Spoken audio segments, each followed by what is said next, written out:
Second കമ്പനിയിൽ ഞാൻ എൻ്റെ ഫസ്റ്റ് ദിവസം ഇങ്ങനെ ഇരിക്കുകയാണ് കേട്ടോ. അപ്പോൾ ഞാനിങ്ങനെ ഇരിക്കുമ്പോൾ ഞാൻ ആകെ ടെൻഷനാണ്. ഞാനിങ്ങനെ ഇതൊക്കെ നോക്കിയിരിക്കുകയാണ് ഓരോന്ന്.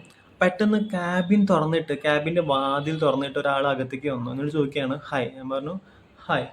അത് ചോദിക്കുകയാണ് what is the status of palm implementation. അപ്പോൾ ഞാൻ sir I am a new joinee. അപ്പോൾ എനിക്ക് വലിയ പിടുത്തല്ല.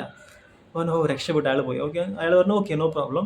പക്ഷേ പിന്നെ അപ്ഡേറ്റ് ചെയ്യാൻ പറഞ്ഞു. ഓക്കെ ഫൈൻ, അയാൾ പോയി കേട്ടോ. അയാളൊരു 10 മിനിറ്റ് ശേഷം നമ്മുടെ മാനേജർ സാർ ഇങ്ങനെ വരികയാണ്, ഇവിടെ വന്നിരുന്നു. അയാളുടെ പേര് പ്രദീപ്, മഹാരാഷ്ട്രനാണ്, പരമനാറി. അപ്പോൾ അയാൾ അവിടെ വന്നിരുന്നു. അപ്പോൾ ഞാൻ പെട്ടെന്ന് പറഞ്ഞു സർ एक बंदा आया था.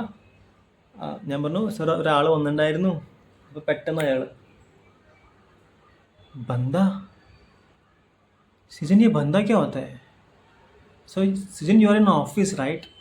Have some professional environment, have some professional attitude. What is this banda? How can you call someone banda? Seriously, you can call him, you can address him sir, right? പെട്ടല്ലേ ഈശ്വര. ഞാൻ ആ ഒരു ടെൻഷനിൽ നിന്ന് പോയി. ഞാനിപ്പോൾ എന്താ റിയാക്ട് ചെയ്യണത് എനിക്കൊരു പിടുത്തം കിട്ടിയില്ല. അപ്പോൾ ഞാൻ പറഞ്ഞു യെസ് സർ, സോറി എക് സർ ആയാത്താ. ഓക്കെ. അപ്പോൾ ആൾ വെച്ചു യെസ് ഹാ ബോലിയെ ക്യാ ഹുവാ. ഞാൻ പറഞ്ഞു സർ അത് പാമിൻ്റെ ഇംപ്ലിമെൻറ്റേഷൻ സ്റ്റേറ്റസ് ചോദിച്ചു. ഞാൻ പറഞ്ഞു okay what is name. Sir പേര് ചോദിച്ചില്ല, ഐ എം സോറി. പേര് ചോദിച്ചില്ല. അയാൾ പോയി. ഓക്കെ. എന്നിട്ട് അയാൾ ഇങ്ങനെ ആലോചിക്കുകയാണ്, എൻ്റെ മുഖത്ത് നോക്കിയിട്ട് ഇത് പറയണം ഒരു ടക്ലു താക്ക.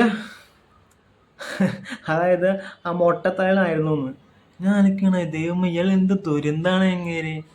ഇതിനും വേദം ഞാൻ പറഞ്ഞ ബന്ധം തന്നെ ആയിരുന്നില്ലേ.